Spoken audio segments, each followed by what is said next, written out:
I played a lot of bad games last year. There were a ton of games that I played on stream and a good number I did off stream. Games that I wanted to give a good shot, but they ended up being god awful. I'm not saying 2022 was a bad year for gaming in the slightest. There were a lot of solid titles that came out, like Elden Ring, but man, I feel like the worst games just didn't get the attention they should have for just being so bad.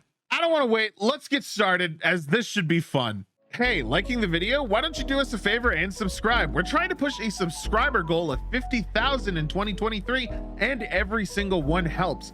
Don't forget to ring the bell too, since YouTube doesn't like to notify otherwise. First of the worst, at number 10, we've got Pokemon Legends Arceus.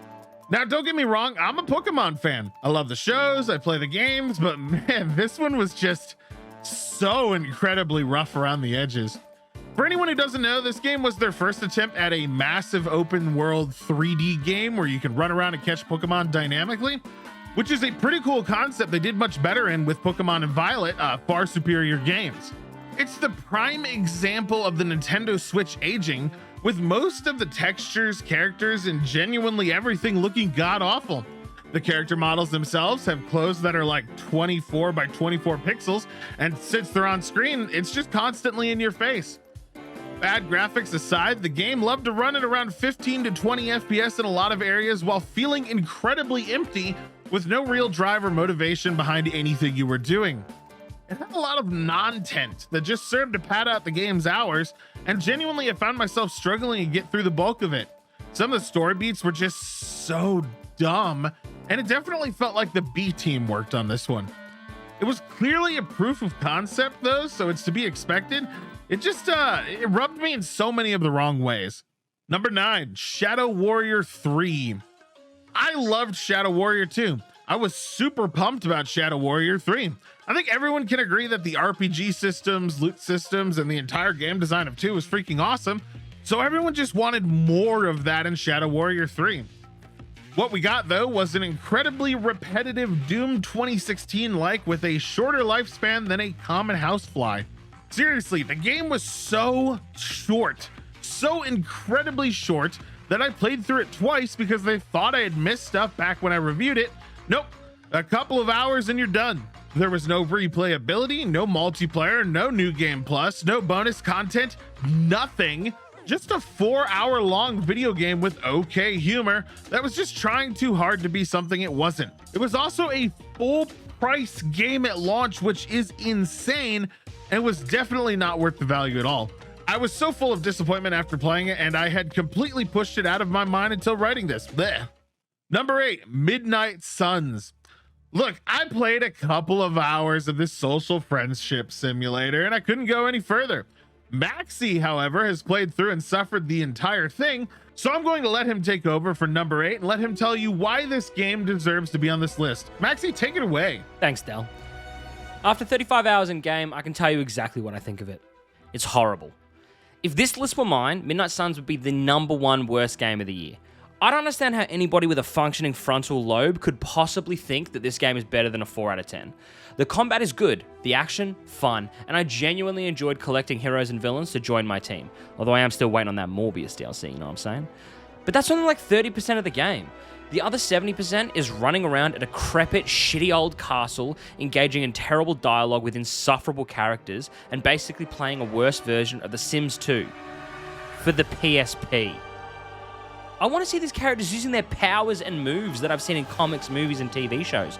I don't want to watch my creator hero play a video game with Blade and discuss his deep crush on Captain Marvel. I don't want to go bird watching with Doctor Strange. I don't want to do emo shit in a cemetery with teenagers. I want to fight bad guys. Midnight Suns hates that, and it forces you into a day-night cycle that reduces the missions that you can do so that you barely get to play. For every 10 hours of gameplay, you'll notice 7 of them being walking around complimenting characters so they like you more. So in short, fuck this game.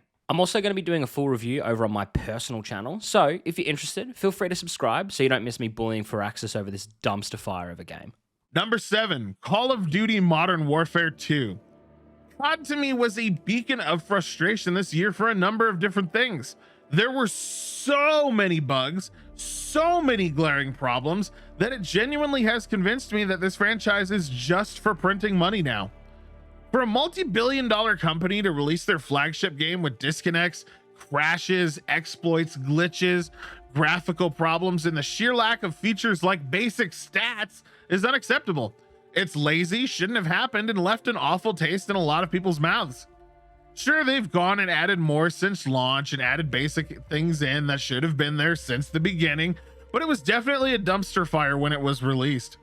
I had so many issues, not even being able to replay the campaign being one. It was just that broken and I couldn't progress past the first mission, for fuck's sake. And it was just not okay to release a game in that state. Add in the most aggressive and annoying SBMM that's ever existed in a franchise that punishes you forever for doing well in a single match. Yeah, it deserves to be on my shit list for last year. You can do better, Activision. You have infinite money. Number 6, Saints Row. When I think of Saints Row, I gotta be honest, I don't think about woke characters having social discussions and trying to fit every stereotype and checkbox under the sun to be inclusive. The previous games in Saints Row were definitely about unbridled mayhem, not giving a shit about anyone else, and trying to build your empire to be the best. They were unhinged games where you did stuff like beat prostitutes to death with dildo bats, and this game was a far cry from any of that.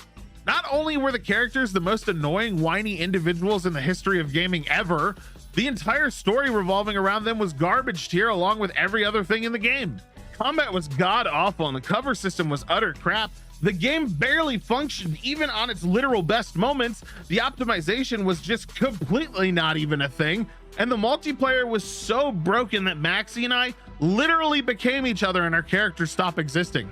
Seriously, I can't get over the fact that when Maxie joined my game in my session, it deleted my character save and gave me his character. That's just insane. This game gave me brain damage and was an absolute disgrace to the Saints Row franchise. It was just so bad. Number 5, The Last Oricru. This game falls under the definition of Eurojank, but not nearly as much as another game coming up on our list. It's an RPG game that tried to be like a hybrid between fantasy and sci-fi. The problem is that it's just so clunky and weird feeling. I did a sponsored stream on it, and even though it has some charm, it still felt like a complete disaster, with so many basic systems just not functioning, and it just looking so cheap in every aspect in general. There's a lot of bugs, combat feels like it's from 1990, the cutscenes are laughably awful, the exploration isn't rewarding, there's difficulty problems, the list goes on and on. It's just not a good game, and although it does its best for what it is, I still have to include it on this list at number 5, because I guarantee that if you pick it up and give it a shot, you'll be quitting within the first few hours. And oh yeah, one of the biggest things they promoted was co-op playthrough with a friend, but that was completely busted when it launched, with progression not being a thing and the other player able to completely ruin your save by disconnecting with important items. It was dope. Number 4, Overwatch 2. This game's on here not because the gameplay is bad or anything like that. Overwatch 1 was freaking awesome, but because it sets a terrible precedent that cannot be tolerated in the gaming industry. Let me get this straight and say that this is not a sequel. It is a cash grab. And for them to say that they had worked on it for several years only to release what felt like a minor patch and then act like it was a big deal is complete bullshit. We wanted the PvE game mode that we were promised. They showed this off for years to the point where Maxie and I even did a video on it and then delivered this cop-out crap and killed all future hype for the game. They made the progression system the worst thing imaginable, with it taking several dozen years to unlock pretty much anything, capped by weekly rewards, obviously, and it's just not a 2 by any stretch of the imagination. It's wild to see Blizzard shit on such a dedicated community and franchise that people seriously loved with this lazy ass 2 that even they joke about it. They could have kept Overwatch going as one of the strongest IPs they have, but instead they wanted to cash out, release this shit, and essentially lie to everyone the entire way through. Gross. Number 3, Elex 2. Remember how I said The Last Oricru wasn't as bad as another Eurojank game on this list? Enter Elex 2, the worst Eurojank game I've ever played. I'm not kidding either. This game was an absolute total nightmare start to finish, and I hated every single minute that I was forced to play for the sake of a review. Elex 1 was awful, janky, ugly, and just so dated. So you'd think that Elex 2 would be better? Nah, it wasn't. It was one of the ugliest games I've ever played in my entire life when compared to games at the time.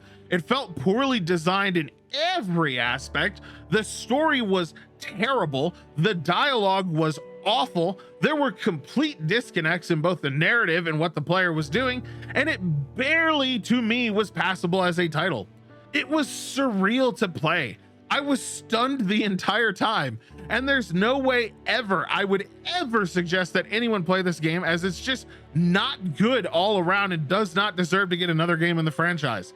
It was like someone took how broken Risen and Gothic 1, 2, and 3 were and said, let's make a modern version without trying any harder, and brought those games' issues over. It's so bad, dude. It's so bad. Number 2, Babylon's Fall. Babylon's Fall was a hack and slash RPG that released around the same time as Elden Ring that, to me, takes the cake as the worst DMC type game ever released. It was a pseudo MMO sort of game where you could interact with other players in a hub called the Sentinel Force HQ, and that should send up some red flags. Dumb name, by the way. Trying to climb a massive tower known as the Ziggurat. It was supposed to be a complex and elaborate game with lots of intricate parts and enjoyable facets, but it just wasn't. It failed almost immediately out the door with less than 100 players retained in the first month. And holy shit, that's crazy impressive as far as how low it got for such a big game release. There was an extremely low skill ceiling, button mashy combat, extremely repetitive combat, lots of bugs and reused enemy models, and constant samey environments. And I cannot stress this enough, over and over and over and over without any chance for new level variety. You think that there would have been some sort of exploration or rewards for looking around, but no, it was the same thing in and out perpetually forever, and it just felt so cheap. This game takes number 2 because it was such a staggering failure when it comes to launches. No other game failed that hard at launch last year, and it's really not hard to see why when you look into it. Stats didn't make any sense. It felt like there was no class diversity, and factions were pointless. It felt like a complete blob of a mess with no plan or purpose, and it just felt bad to play. There's very few games that just feel awful while you're playing through them and just feel so fundamentally flawed from the start. But man, Babylon's Fall really takes the cake and fits that bill perfectly. Seriously, take a moment when you can to go look back at the Steam charts for the game's launch. It was wild how hard it died due to how bad it was once the streamer money dried up. It was gross. It was probably Square Enix's worst game ever made. Number 1, the worst of the worst. Drum roll. Diablo Immortal. Diablo Immortal is here because of how much of a total and sheer fuck you it was to the gaming community as a whole, and not to mention Diablo fans in general. It was the first time in a Western game environment that a major company decided to take their gloves off and say, fuck all the rules, let's make money, and absolutely nuke their reputation from orbit. Everything about this game from the ground up was designed to make you spend money at endgame, with gems, your main source of power, being what you were expected to spend literally thousands of dollars on. What makes this worse is that the base game was not bad. It was an enjoyable mobile game experience that ran well on PC that you wanted more of, but you quickly hit a ceiling where it expected you to spend money on the game to keep getting stronger.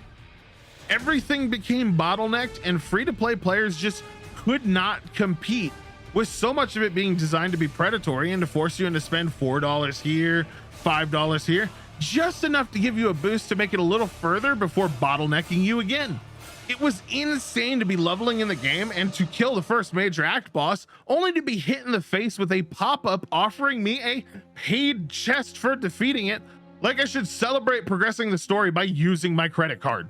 So many extremely awful practices were shoved into this game that it's just impossible to list them all, but they were selling anything and everything and non-stop cramming it into your face to make you purchase stuff.